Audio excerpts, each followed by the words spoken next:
The letter arrived on a Tuesday morning in April of 1882, and when Harriet Mercer read the words her brother had written, that no woman with half a brain would try to run a cattle ranch alone in the New Mexico territory. She folded it neatly, tucked it into the breast pocket of her coat, and began packing her trunk before the ink on her reply had even dried. She had been hearing versions of that sentiment her entire life. From her father, who had handed the family farm in Ohio to her younger brother Thomas instead of to her, despite the fact that Harriet had spent more hours in that soil than Thomas had spent awake before noon. From the men at the bank in Columbus who had laughed, not unkindly but laughed nonetheless, when she had come in with her late mother's savings and asked about land loans out west.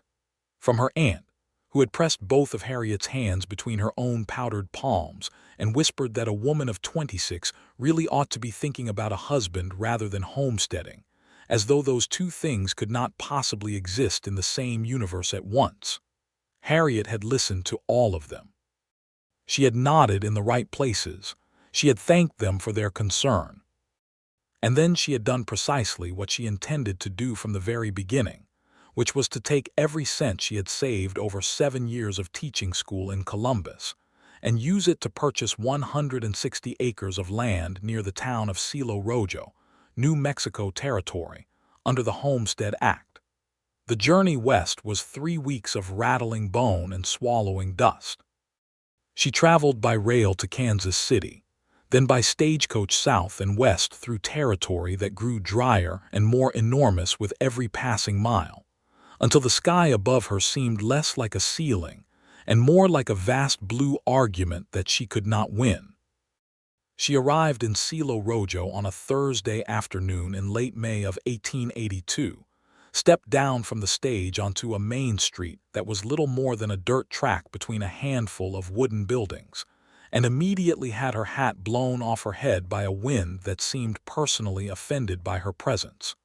She retrieved it from the dust, beat it against her knee, and put it back on. The town itself was small but alive in the way that frontier towns tended to be alive, loud, and impermanent, full of people who had come from somewhere else and were either in the process of making something or the process of losing something, with very little in between. There was a general store, a livery stable, a post office that shared its building with a barber shop, a saloon called the Copper Kettle, a church that looked as though it had been assembled in a hurry and repented of nothing, and a land office where a man named Percy Hodge sat behind a desk covered in papers and looked at Harriet with unconcealed surprise when she walked in and told him she was there to claim her homestead. Percy Hodge was not unkind. He was simply a man of his era, which meant that his surprise at a woman arriving alone to claim land was written across his face in large, clear letters before he could arrange his expression into something more professional. He verified her documents, confirmed the location of her parcel, and gave her a rough hand-drawn map to find it, all while managing to work in 3 separate references to whether she had family joining her, as though the answer might still change to something he found more reassuring. "I am the family," Harriet told him, and walked out with her map. The land was 3 miles northeast of town, and it was beautiful in a way that she had not expected beauty to look. It was not the soft green beauty of Ohio. It was harder than that, more spare, scraped clean by wind and sun until everything that was left was the essential version of itself. Red rock formations rose in the distance like the ruins of something ancient. The grass was short and dry and gold. The sky went on forever in every direction. There was a creek that ran along the western edge of her property, thin but clear, fed by snowmelt from mountains she could see on the horizon like a row of teeth. There was also, she discovered when she walked the full perimeter of her parcel on that first afternoon, a fence line shared with the property to the north. And standing at that fence line, looking at her with the kind of calm, unhurried attention that she was not accustomed to receiving from strangers, was Bernard Barnett. He was 30 years old, though she did not know that yet. He was lean and sun-darkened, with dark brown hair that had grown somewhat longer than fashionable, and eyes the color of creek water in shade, a gray-green that was difficult to pin down. He wore a battered hat, a cotton shirt with the sleeves rolled to his elbows, and canvas trousers tucked into worn boots. He had a pair of leather-work gloves hanging from his belt, and a fence-post digger leaning against his hip, and he was watching her with an expression that was neither suspicious nor intrusive, but simply attentive, as though she were a weather pattern worth observing. "You must be the new neighbor," he said, and his voice was low and even, with a southwestern cadence that suggested he had been in this territory for some time. "Harriet Mercer," she said, and she squared her shoulders the way she always did when she was preparing to be underestimated.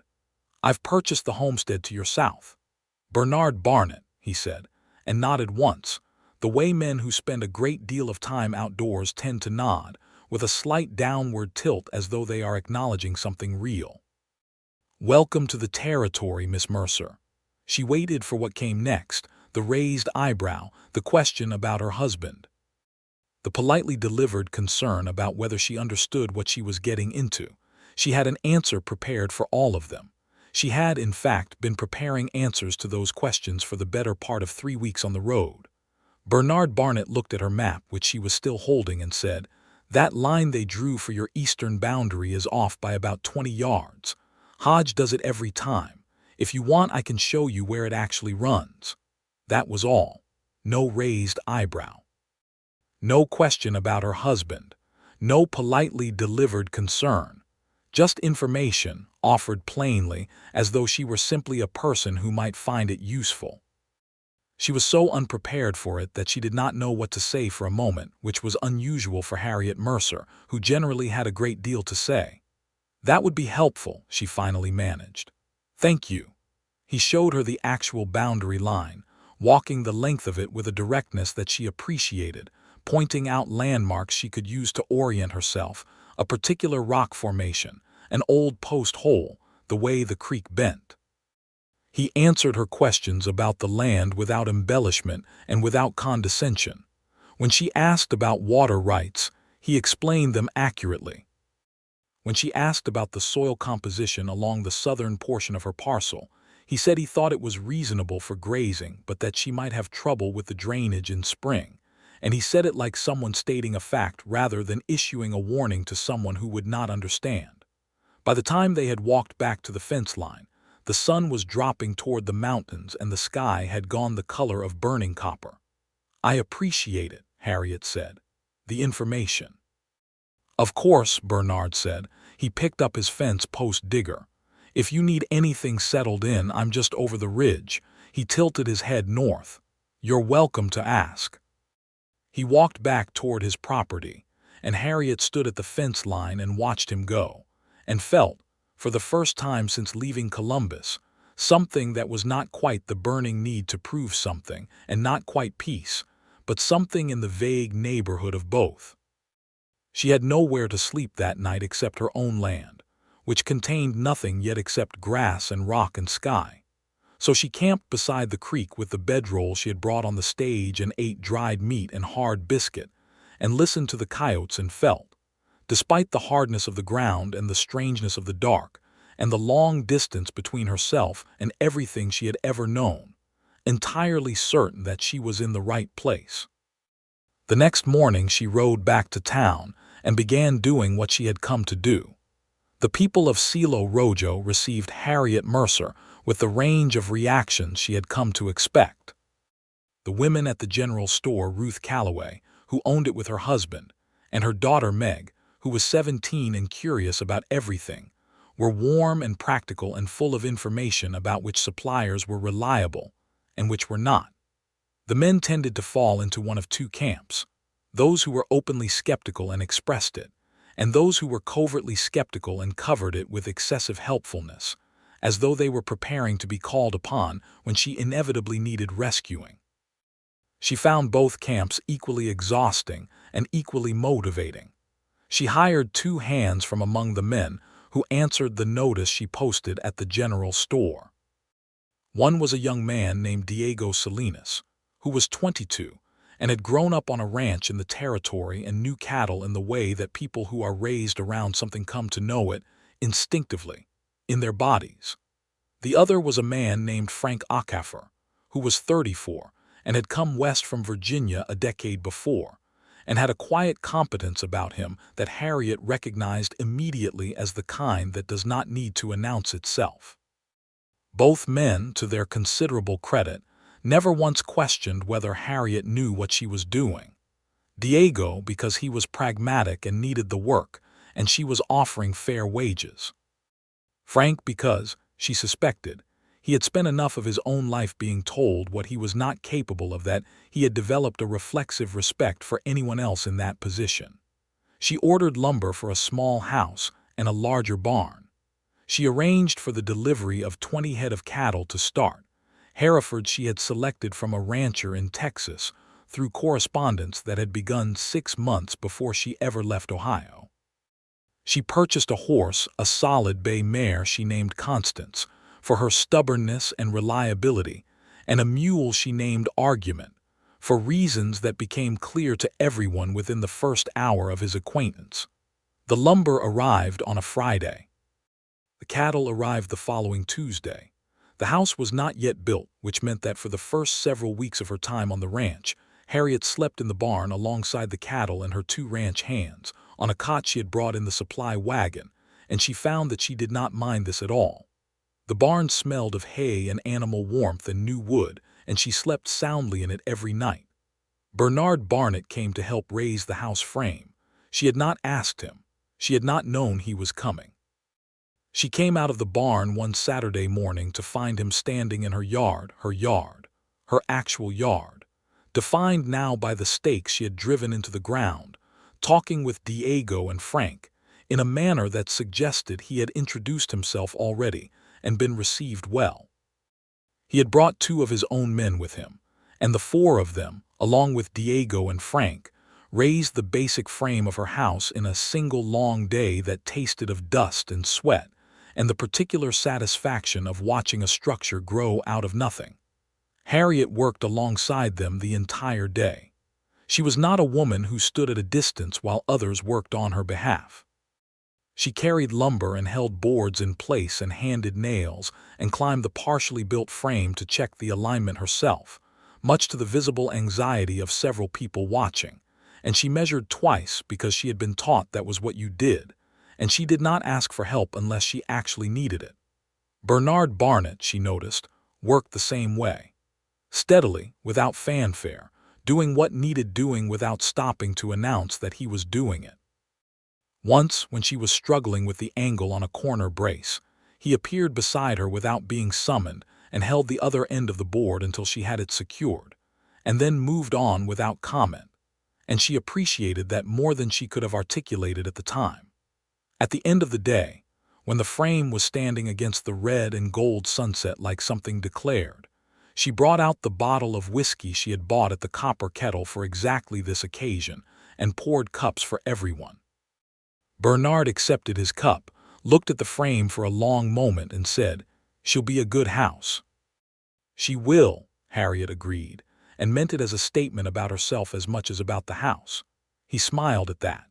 It was the first full smile she had seen from him, a quiet thing, unhurried, that reached his eyes before it finished arriving on his mouth, and she felt it land somewhere behind her sternum in a way she found inconvenient and interesting in equal measure. Over the following weeks, the shape of her life in Silo Rojo began to settle around her like a garment being broken in. The house was finished by late June, modest and square in hers, with a front porch she had insisted on, and a kitchen window that faced east so the light came in at breakfast. The cattle were grazing on the dry gold grass of her land. Diego and Frank had built themselves a bunkhouse at the eastern edge of the property. Argument, the mule, had established himself as the most contentious member of the operation, but also the most useful. She began to understand the rhythm of the land, which was different from the rhythm she had known in Ohio. Everything here was done in relation to the sun and the water, which were both more brutal and more precious than anything she had encountered before. You did not waste either. You built your days around their patterns with a kind of respect that was also a form of negotiation.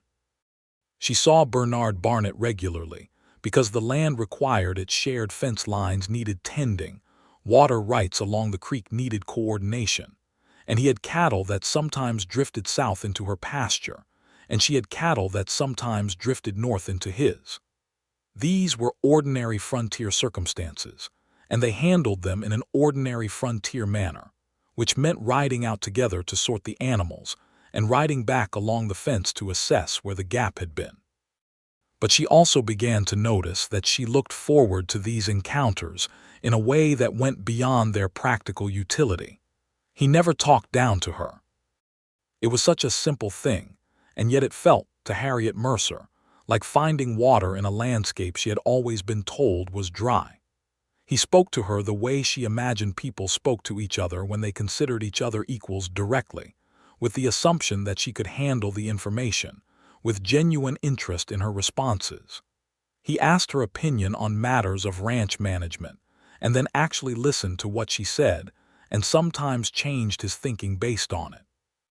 When he disagreed with her, he said so plainly and explained his reasoning and let her respond, and sometimes she changed his mind, and sometimes he changed hers, and neither of them ever treated it as anything more significant than two people working out the best way to do something. She found this profoundly disorienting. She was used to men who disagreed with her as a reflex, before she had even finished the sentence, as though the sentence itself were the problem. She was used to men who agreed with everything she said in a tone that made it clear they were agreeing out of politeness, rather than conviction. She was used, in short, to men who did not actually see her, who saw instead the category they had placed her in: woman, therefore uncertain, therefore in need of either correction or management. Bernard Barnett seemed genuinely unaware that this category existed. She brought this up to Meg Calloway, who was now 18 and who had taken to riding out to the ranch on Saturday afternoons on the pretense of delivering supplies, but really, Harriet suspected, because she found life at the general store insufficiently interesting, and the ranch represented something else. Meg was sharp and observant, and had the considerable advantage of being young enough that she had not yet learned to hide these qualities. "Bernard Barnett," Meg said, looking up from the bolt of cloth she was examining with great attention, "has been like that since he came to this territory. My mother says he worked on 3 different ranches before he saved enough to buy his own land, and every foreman he worked for said the same thing, that he was the most straightforward man they had ever employed. Not in a cold way, just in an honest way." "Where did he come from originally?" Harriet asked, keeping her voice at a pitch that she hoped conveyed casual interest. Meg's smile said she was not fooled. "Georgia, I think. He came west about 6 years ago. He is not married and never has been. He is also," she added with the precision of someone delivering information she considers relevant, "considered by most of the unmarried women in this county to be quite a fine prospect." "I didn't ask about that," Harriet said. "No," Meg agreed. "You didn't." The summer deepened, and the land grew hotter, and Harriet's cattle grew fat on the dry grass, and she learned more than she had anticipated about what it meant to run a ranch in the New Mexico territory. She learned that the wind in June could strip the paint off a barn if you used the wrong kind. She learned that rattlesnakes favored the south-facing rocks along the creek, and that argument the mule was, paradoxically, the most effective snake spooker on the property, because he hated them on principle and communicated this clearly. She learned that Diego Salinas could read cattle the way some people read books, in long, careful paragraphs, and that Frank Acaffer could fix almost anything mechanical with nothing but wire and determination. She also learned, gradually and with some resistance, that she was lonely in a way that was separate from the work and not resolved by it. This surprised her. She had expected to be tired. She had expected to be challenged. She had not expected to find herself sitting on her front porch in the blue hour before full dark, watching the mountains go purple against the sky, and feeling the weight of the quiet in a way that had nothing to do with fear, and everything to do with the specific human need for another person to share the watching with. Bernard came over one evening in early July with a problem. He needed a second opinion on a section of his pasture, where the grass had gone thin in a pattern that suggested something wrong with the soil or the drainage, and he had been trying to puzzle it out for 2 weeks. He spread his rough map on her kitchen table, and they looked at it together, and she thought about it seriously and asked him 3 questions, and then said she thought it might be the runoff from the rock formation on his northern boundary, that the mineral content was leaching into the soil and affecting the pH. He looked at her across the table for a moment, and then looked back at the map. "That's it," he said quietly, not with surprise exactly, more with the satisfaction of something clicking into place. "I don't know why I didn't see it. You were looking at it too closely," Harriet said. "Sometimes it helps to have someone who is seeing it fresh." "I suppose it does," Bernard said. He folded the map and tucked it into his coat, and she made coffee because the evenings were cool even in July at this altitude. And he sat at her kitchen table and they talked about the land for a while, and then about other things, about Ohio, which he had never seen, about Georgia, which she had never seen, about the particular experience of coming west from a place where the land was softer, and finding that you had become someone slightly different in the transition, someone more spare and direct, as though the landscape had edited you down to what was essential. "My family thought I was foolish to come," Bernard said, not with bitterness but with the neutrality of someone who has had time to make peace with a thing. "My brothers wrote me for the first 2 years mostly to tell me all the ways it was going to go wrong." Harriet thought of Thomas's letter, folded in the breast pocket of her coat, which she had not thrown away because she had been using it as fuel for the harder days. "My brother wrote me that no woman with half a brain would try to run a cattle ranch alone in this territory." Bernard looked at her across the table. "What did you write back?" "I wrote that I would send him a photograph when the house was finished." She paused. "And I told him I would not be alone. I had hired 2 excellent men, and I had 160 acres of good land, and I had come too far to be turned around by his opinion." Something moved through Bernard Barnett's expression that she could not entirely name, a kind of quiet warmth, admiring but not condescending, the way you look at something you find genuinely fine. "Did you send the photograph?" he asked. "I am going to," she said. "When the barn is painted." He smiled. "When do you plan to paint it?" "Saturday," she said. He was there on Saturday with a brush and a bucket of red paint she had not asked him to bring, and they painted the barn together in the morning sun with Diego and Frank and Meg, who had arrived with sandwiches and an inexplicable collection of opinions about barn color. And Harriet stood back at noon and looked at the red barn against the blue sky and the red rock, and thought that it looked exactly right, exactly like something that belonged here. And she felt a fullness in her chest that was not quite happiness and not quite pride, but some combination of both that she did not have an accurate word for yet. She sent the photograph to Thomas 2 weeks later. He wrote back and said it looked like hard work. She kept that letter too. The summer wore on. August came in like a fist, hot and dry and relentless, and the creek dropped to half its usual volume, and Harriet made careful decisions about water distribution, and Diego began talking seriously about whether it was time to consider digging a secondary well, and Frank built a better shade structure for the cattle in the south pasture, which kept 3 of them from going off their feed in the worst heat. She rode out every morning at dawn when it was still cool enough to breathe comfortably, and came back at midday and did the books and the correspondence in the relative cool of the house, and went back out in the later afternoon when the sun began to relent. She was good at this. She was discovering that she was genuinely, functionally good at it, not in the way that someone is good at something they have studied and practiced, but in the way that someone is good at something that fits the shape of them, that asks from them the particular qualities they happen to possess: the stubbornness, the organizational thinking, the willingness to get up before dawn and make decisions when decisions needed making, and live with those decisions after. She was proving Thomas wrong. She was proving Percy Hodge wrong. She was proving the bankers in Columbus wrong. She was proving her father wrong, though he was 2 years in the ground and could not see it directly, and she felt the bitterness of that sometimes when she was tired, but mostly she felt the clean, hard satisfaction of being right. And in the evenings, when she sat on her porch and watched the mountains, she thought about Bernard Barnett with an increasing frequency that she found both inconvenient and impossible to redirect. She thought about the way he talked to her. She thought about his hands on the fence posts, efficient and sure. She thought about the way he had looked at her across the kitchen table and said that's it, as though she were simply someone who had solved a problem. Full stop.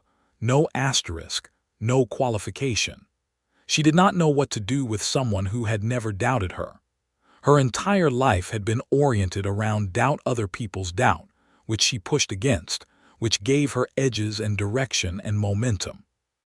She had built herself into the shape of someone who could hold up under skepticism, who could work harder and smarter and longer because she had been told she couldn't. What happened to that structure when the force that had shaped it was removed? What did she do with all the energy she had been spending on resistance when there was nothing to resist? She thought about this for a long time. She was still thinking about it on an evening in late August when she was riding back along the creek, and her horse Constance went lame on a rock. It was nothing serious, a picked hoof. Harriet diagnosed it immediately.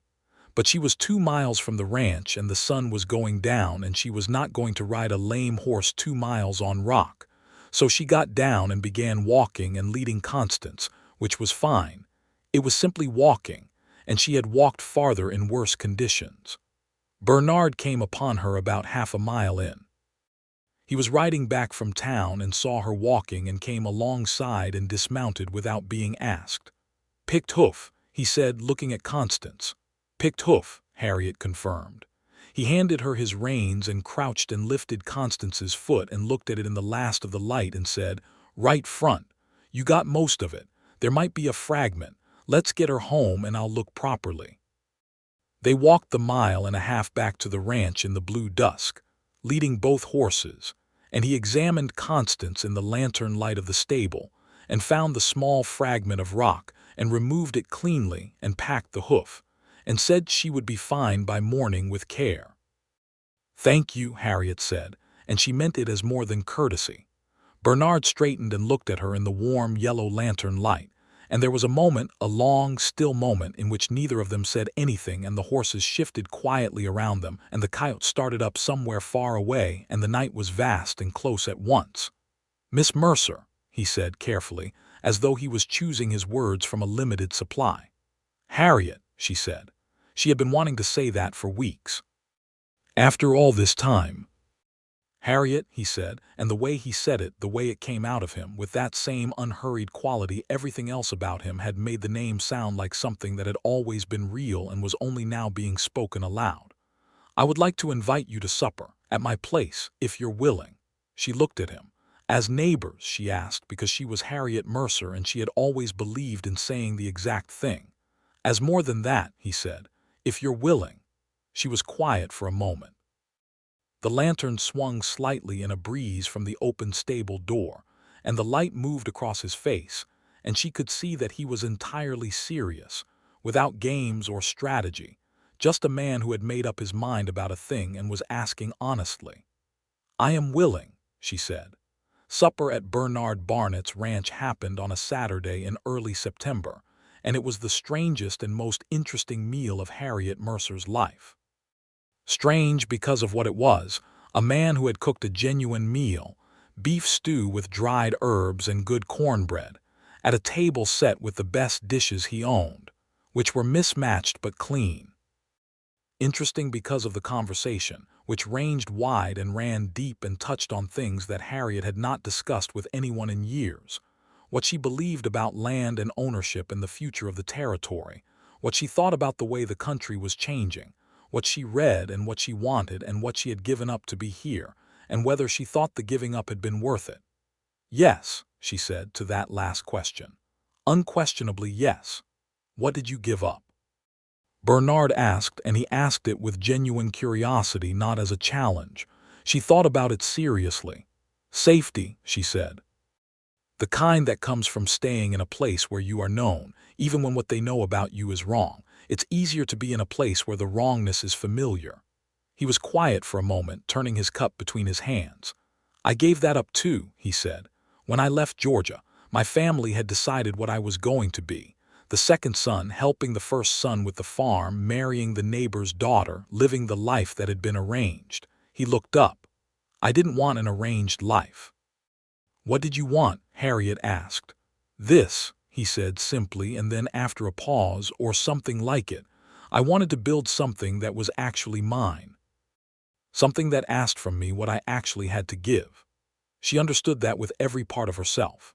The evening stretched long and easy and comfortable, and when she finally stood to leave, he walked her out to where Constance was tied, fully recovered, and helped her mount.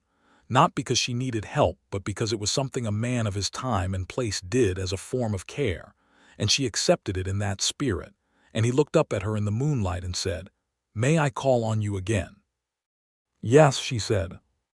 He called on her again the following Saturday, and the Saturday after that, and then on a Thursday because he had found a book at the land office that he thought she would want to read, a copy of a land management survey from the Department of Agriculture, which was not remotely romantic, and was exactly the right thing to bring her, because it told her that he had been listening to everything she said about soil quality and water management, and had been thinking about it afterward.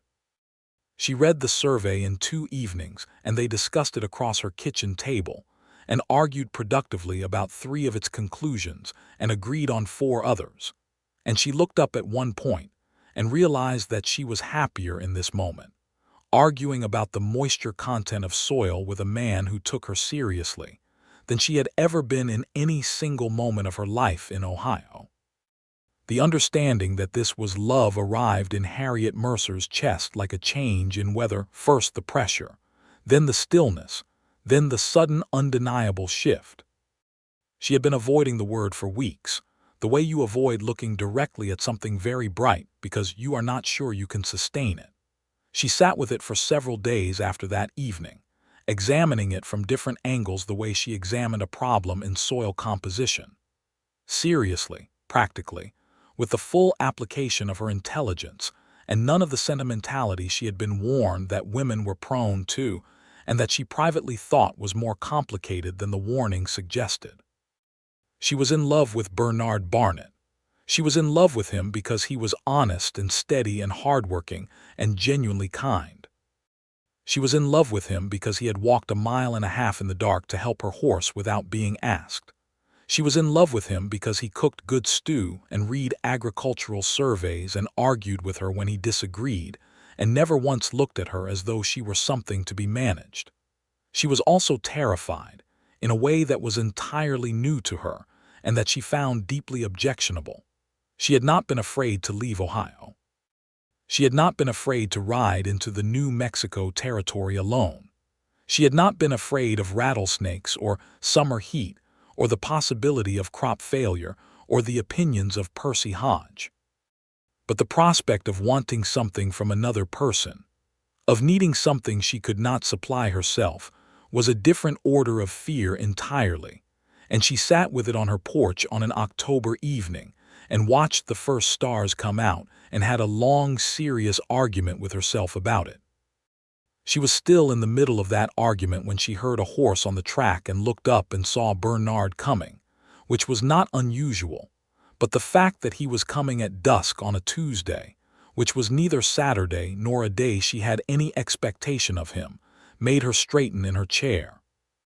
He dismounted and tied his horse and came up onto the porch and stood there for a moment, and she could see from the quality of his stillness that he had something to say and was working out the order of it. "I need to tell you something," he said. "Sit down," she said, and he sat in the other porch chair and looked out at the mountains, which were going dark and blue and enormous in the fading light. "I have been trying," he said, "to work out whether this is something I should say now or whether I am moving ahead of myself. And I have concluded that I would rather say it and be wrong about the timing than not say it and miss the moment entirely." "That seems like a reasonable conclusion," Harriet said carefully. He turned and looked at her. The mountains were behind him, still and purple, and his eyes were that gray-green of creek water in shade, and she felt the pressure in her chest that was weather-changing. "I love you," he said. "I have been in love with you since sometime in the middle of June, though I didn't have the word for it until July. I love the way you think and the way you argue, and the way you work, and the way you sat at this fence line on the first day you were here, and I could see that you were exactly certain that you were in the right place. I have never been this certain about anything, and I am a man who is generally quite certain about things. I think you should know that." Harriet Mercer sat very still.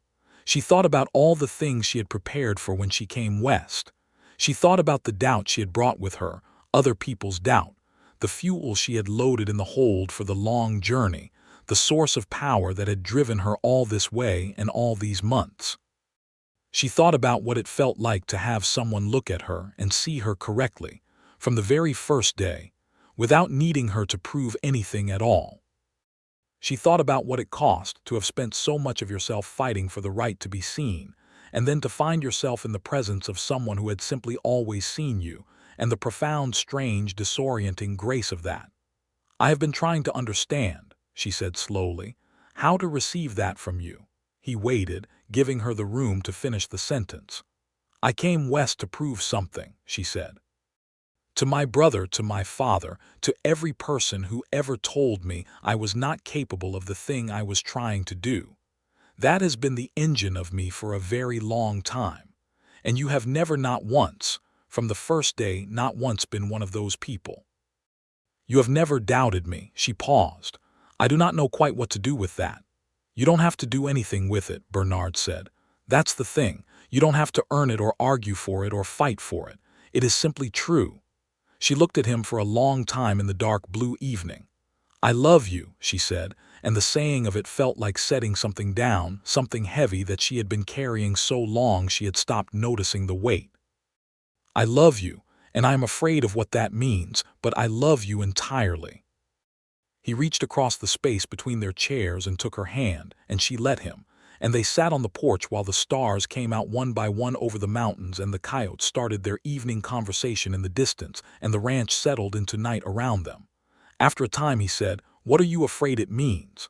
"That I need something," she said. "That I have built a need into myself for something I cannot provide alone." "That is not a diminishment," he said. "That is a recognition." She turned that over in her mind for a moment. "I know that," she said, "intellectually. And the rest of you," she squeezed his hand, "the rest of me is working on it."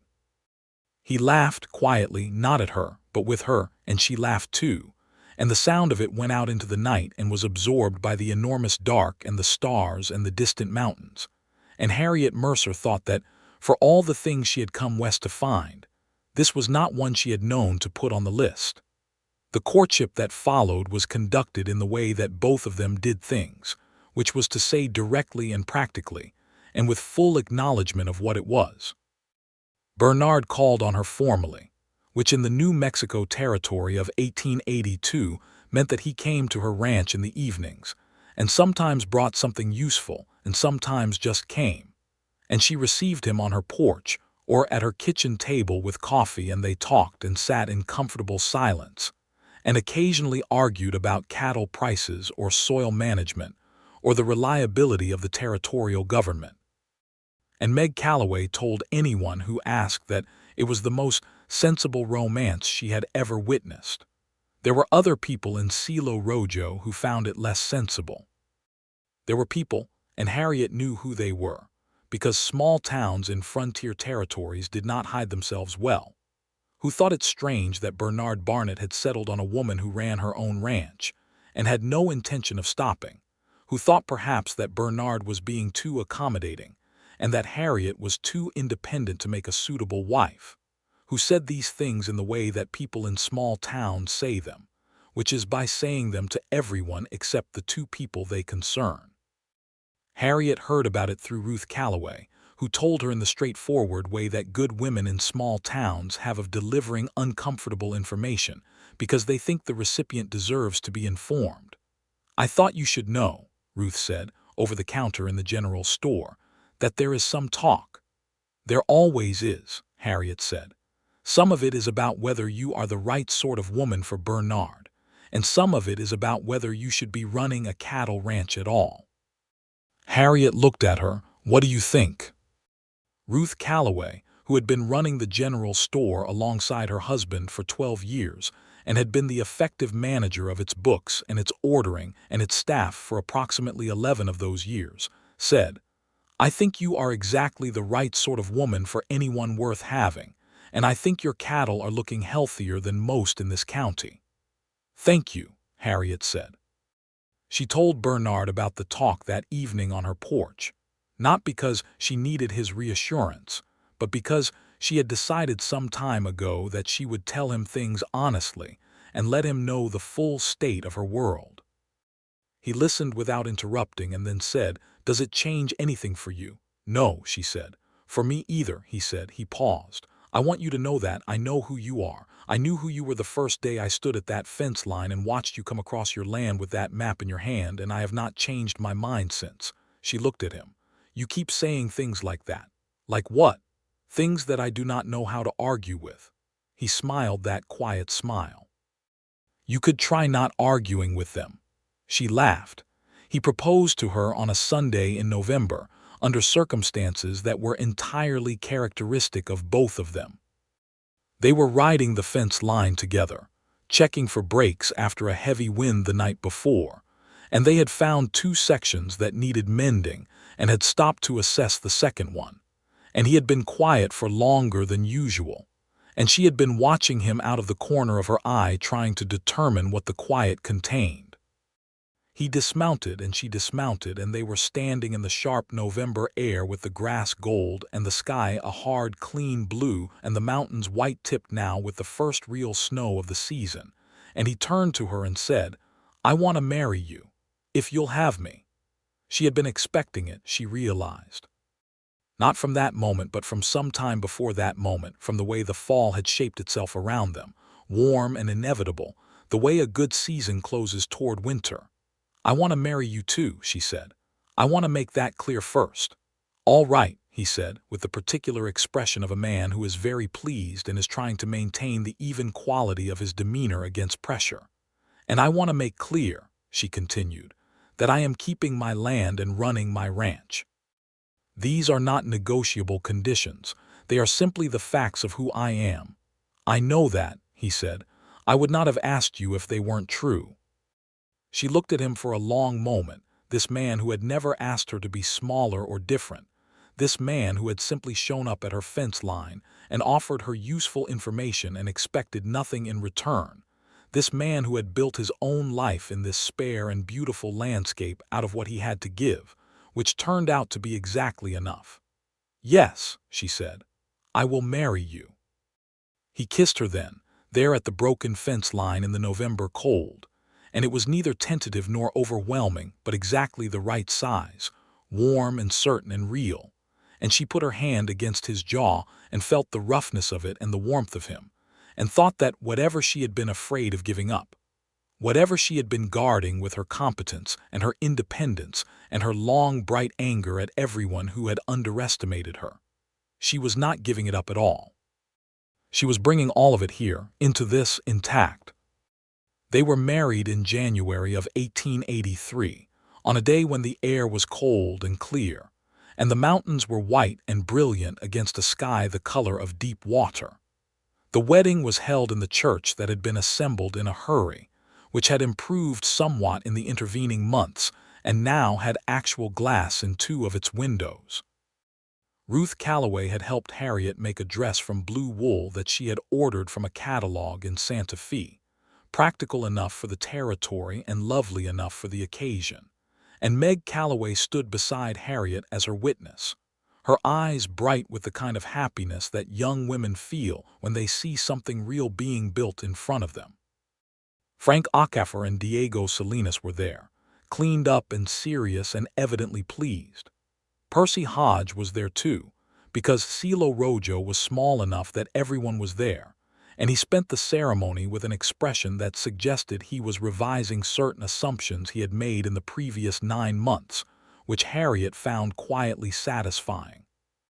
Bernard stood at the front of the church in his best suit, which was a charcoal gray wool that he had purchased in Santa Fe 2 weeks earlier and which fit him well, and when she came down the aisle, there was no one to give her away, and she had not asked for anyone because she was giving herself. That had always been the arrangement. He looked at her with that expression she had come to know, the steady, warm, attentive look that meant he was seeing her fully, and found what he saw entirely sufficient.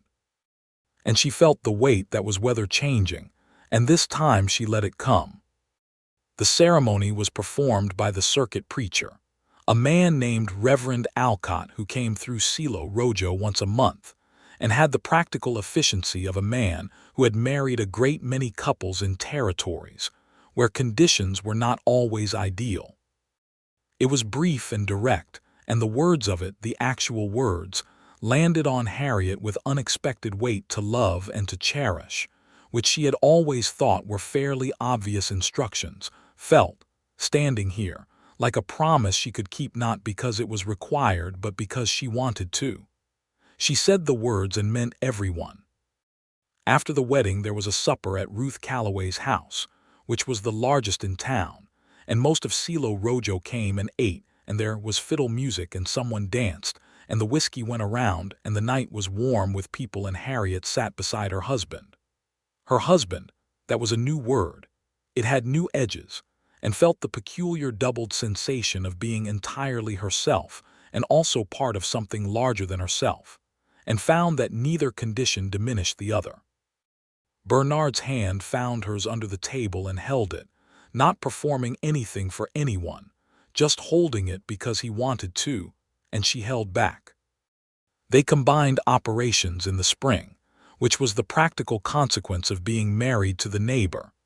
They managed the fence line as one continuous property, coordinated water usage from the shared creek, and pooled the labor of 4 ranch hands when the spring cattle drive required it.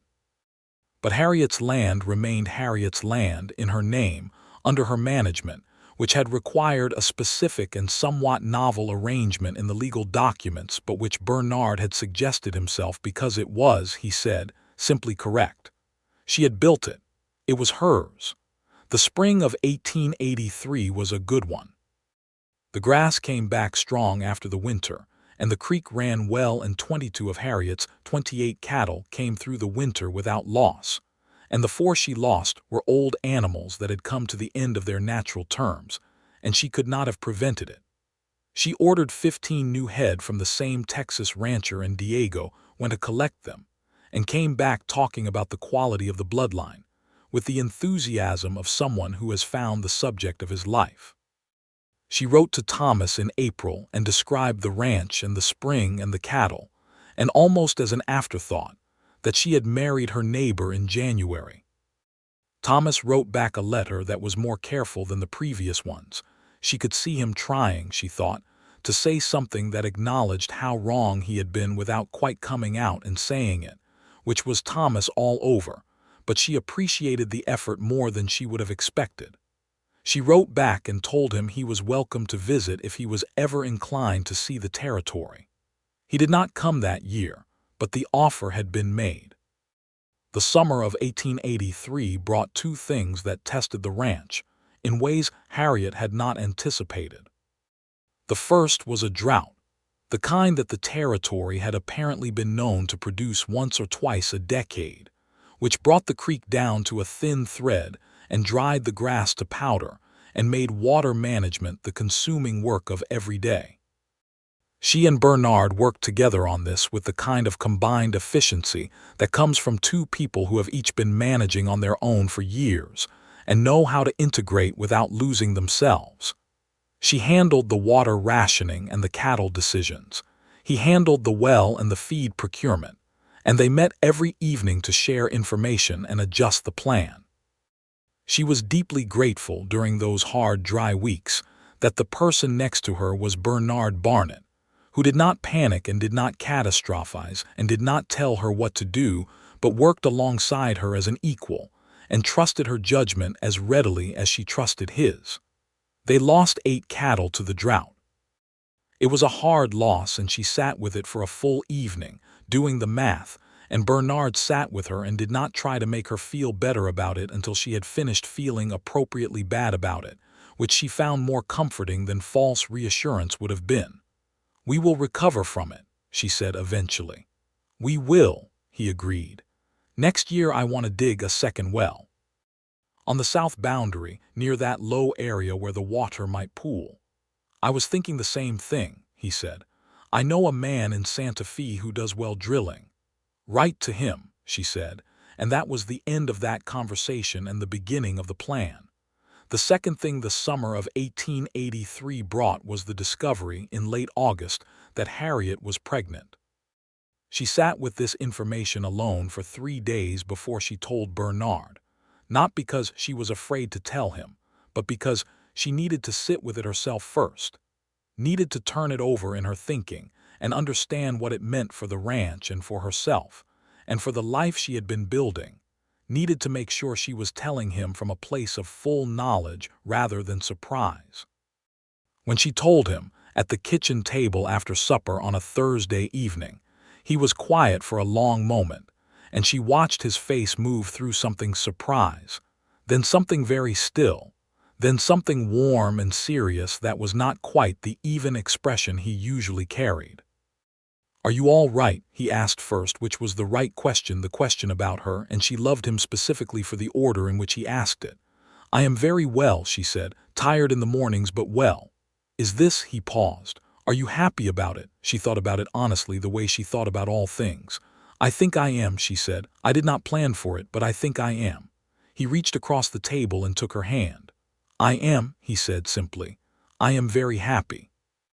The baby was a boy, born in April of 1884, with Bernard's gray-green eyes and Harriet's dark hair and a voice, from his first moments, that suggested he had a great deal he intended to say. They named him Edmund Mercer Barnett, the Mercer for Harriet's mother, whose given name had been Edna but whom everyone had called by her surname since she was a girl. Edmund arrived in a difficult labor that lasted most of a day and a night, attended by the physician from Santa Fe who had come to Silo Rojo the previous year and whose name was Dr. Vasquez. And by the end of it, Harriet was exhausted and certain that she had done the hardest thing she had ever done, which was saying something given the preceding 2 years.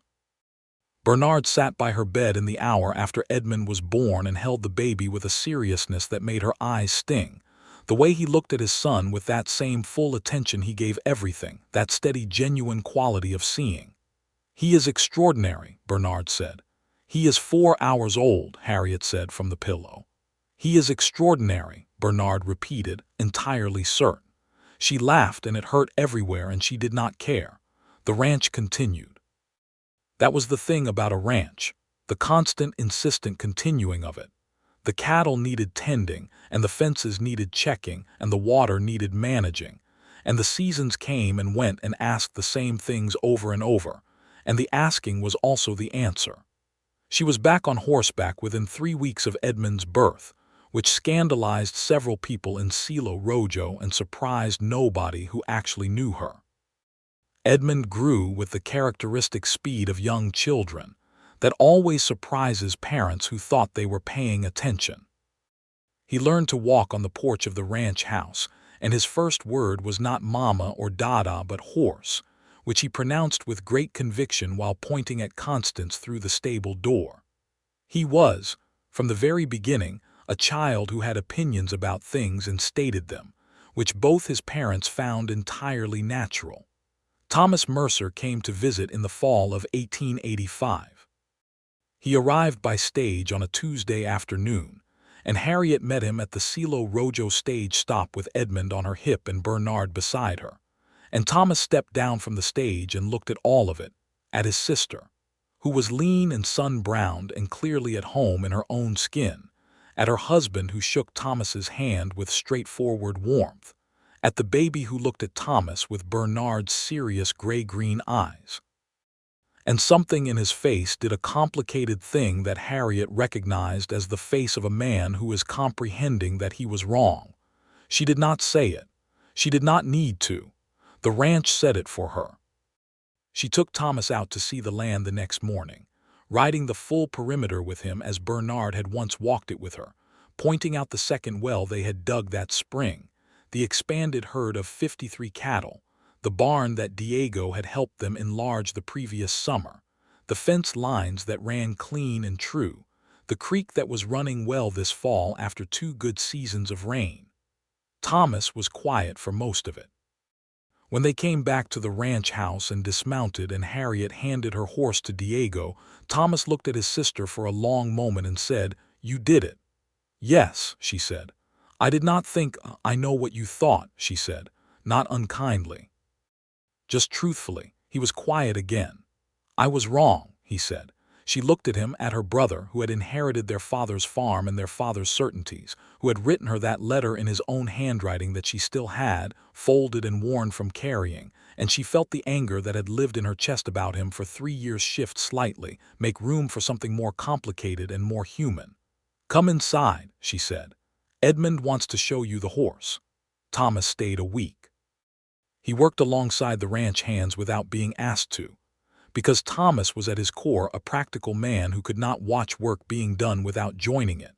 And by the end of the week, he and Diego had developed a conversation about cattle genetics that ran considerably long and showed no signs of stopping.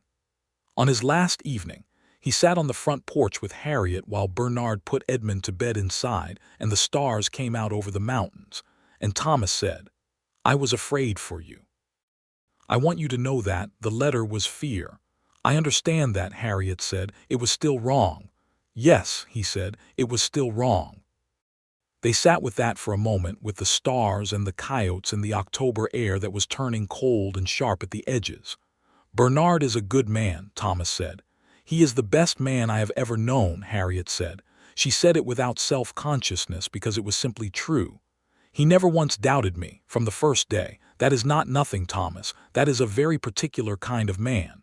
Thomas nodded slowly. "No," he said, "it is not nothing."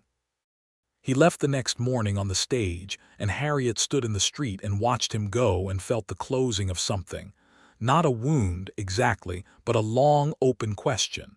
And the answer was satisfying in the way that good answers are, not without complexity but true. She turned back to the ranch. The years moved the way years in the territory moved, full and demanding and beautiful and hard in turns, with the seasons rolling through and the cattle herd growing and the fence lines holding and the second well proving its worth in every dry summer. Meg Calloway married a man from Santa Fe and moved away and wrote long letters to Harriet from the city, which Harriet read with affection and answered at length. Ruth and her husband retired and sold the general store to their nephew. Percy Hodge eventually left the land office, and his replacement was a woman named Clara Morris, which caused comment in certain quarters and was received by Harriet with straightforward satisfaction. Diego Salinas saved enough money to put a down payment on a small parcel of his own, east of Silo Rojo, and Harriet helped him with the paperwork and the planning, and felt that specific pride of watching someone she had worked alongside build their own thing. Frank Okafor stayed, which she was glad of, and built himself a better house than the original bunkhouse, and eventually brought a wife to Silo Rojo, a woman named Josephine who had come west from Virginia, as Frank had come west from Virginia. And the 4 of them, Harriet and Bernard and Frank and Josephine, became the kind of friends that frontier territories sometimes produce, built from shared hard work and mutual respect, close and durable. In the spring of 1887, Harriet discovered she was pregnant again. Edmund was 3 and had strong opinions about everything from breakfast to the correct direction to approach a horse, and she was 31 and running a 53-head cattle operation, and deeply in love with her husband and felt, fundamentally, that her life was exactly what she had chosen it to be. The second child was a girl, born in October of 1887, delivered more easily than Edmund had been and arriving in the morning light with a quality of interest about her from the very first hour, looking at the world from the delivery bed with wide brown eyes that were entirely her own, Not her father's gray-green or her mother's darker shade, but a warm, deep brown that seemed to take everything in. They named her Clara Ruth Barnett Clara for the new land agent, a small tribute, and Ruth for Ruth Calloway, who had been the first woman in Silo Rojo to receive Harriet as a full person, and whose kindness had been the foundation of everything that followed in the town. Bernard held Clara in the same way he had held Edmund, with that serious full attention, and said, "She has her own eyes." "She does," Harriet agreed. "She is going to have opinions." "She comes from the right people," Harriet said. Edmund, presented with his sister the next morning, regarded her with the solemn consideration of a 3-year-old making a significant evaluation, and then announced that she was acceptable. This was received as high praise by everyone present. The ranch in the spring of 1888 was a different thing than the ranch of 1882, better and harder at once, more solid, with fences that had been mended so many times they had become their own history, with a bunkhouse that had been rebuilt twice, with cattle that bore the marks of good breeding decisions made over 6 years of careful work. The house had been added to twice a room for Edmund, and a second room that served as Harriet's office, where she kept the books and the correspondence and the agricultural surveys that she had been collecting, since Bernard had brought her the first one at the beginning of it all. She sat in that office on an evening in May of 1888, after supper, with Edmund asleep and Clara asleep and Bernard reading by the lamp in the sitting room, and she was writing a letter, a long and detailed letter to a young woman in Kansas who had written to her through a chain of acquaintances asking for advice about homesteading in the territory alone. The young woman's name was Frances, and she was 23, and her family had told her she was foolish, and she wanted to know if it was possible. Harriet wrote back 10 pages. She wrote about water rights and soil quality and the importance of hiring good people. She wrote about the loneliness and the physical hardness and the things that would happen to her hands and her back in the first year. She wrote about the particular experience of arriving somewhere alone and building something from nothing. She wrote about how the land would ask things of her that she did not know she had to give, and how it would give things back that she had not known how to ask for. She wrote, "The people who doubted you are wrong. I know this because I was you. I came to this territory with 6 years of other people's doubt in my pockets like stones, and I used those stones to build my foundation, and it held, and it holds still. But the truest thing I can tell you is that the doubt was never the best fuel. The best fuel is the work itself and the land itself and the people who see you clearly and stay. You will find those people in the territory, not all of them and not at once, but they are there." She looked at what she had written for a moment. Then she wrote, "Come west. Do the thing you came to do. Prove them all wrong. And then when you have done that, let yourself find out what you came here for beyond the proving. That is when it gets interesting." She folded the letter and addressed it and set it on the corner of the desk where she kept outgoing mail. Bernard appeared in the doorway of the office with 2 cups of coffee, the way he sometimes did in the evenings, and she accepted hers, and he leaned in the doorframe and said, "You are writing late." "I had something to say," she told him. He looked at her in the lamplight, at her face, which was older now than it had been on the stage to Silo Rojo 6 years ago, more weathered and more settled, the face of a woman who had lived hard in the sun and was entirely at home in that fact, and he smiled, that quiet, unhurried smile that had always begun in his eyes and finished on his mouth. "You always do," he said. She looked back at him, at this man she had not expected, who had appeared at her fence line with information she needed, and had never once asked her to be less than she was, and felt the fullness in her chest that she had felt on the evening they raised the house frame, and on the day she had looked at her red barn against the blue sky, and on the night she had watched the stars come out from the porch while he held her hand. And on the morning Edmund had been born and Bernard had said he is extraordinary with such complete conviction, and on the October day he had taken her hand by the broken fence line in the cold, clean air and said, "I love you," without strategy or performance, simply. Because it was true. "Come sit with me," she said. He brought his coffee and sat in the other chair, and they were quiet together for a comfortable time, with the ranch sounds settling around them. A horse shifting in the stable, the wind moving through the grass, the far coyotes doing their ancient work in the dark. And Harriet finished her coffee and looked at the letter on the corner of her desk and thought about Frances in Kansas, who was 23 and afraid and ready, and thought about herself in Ohio at 26, who had been all those things at once, and felt the long arc of the thing she had built here, which was not only a cattle ranch, not only a marriage, not only a life in the dry and beautiful territory, but a proof of something she had come here to prove and had proved and had then exceeded, because the proving had been only the beginning, and the life that had grown up around and beyond it was the part that mattered. She had come west to prove everyone wrong. She had proved them wrong. She had proved it in the 53 head of healthy cattle on her land, in the house she had built and the barn she had painted red, in the letter she was writing to a young woman who needed to know it was possible, in the 2 children asleep in the back rooms, in the books in her office and the second well in the south pasture, and the fence lines she had walked 1,000 times in all weathers.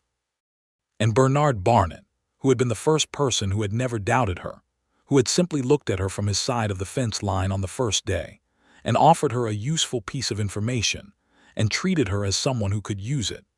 Bernard Barnett was sitting in the chair beside her, reading by lamplight, wholly himself, wholly hers, and she felt the gift of that with such clarity and force that she set down her coffee cup and reached across the space between their chairs and took his hand. He looked up from his book. "Thank you," she said. He looked at her with those Creekwater eyes. For what? She thought about it. For the information about the fence line. For the help with the house frame. For bringing red paint on a Saturday morning. For walking 1.5 miles in the dark beside a lame horse. For the supper with mismatched dishes. For the agricultural survey. For the proposal at the broken fence. For saying "I love you" first and saying it plainly without strategy. For never once looking at her as though she were a category to be managed. For being the first person in her life who had simply, from the first moment, seen her as she was and found that sufficient and more than sufficient. For seeing me, she said, from the beginning. He looked at her for a long moment in the lamplight. Then he closed his book and held her hand with both of his hands and said, "It was never difficult. You are very easy to see, Harriet.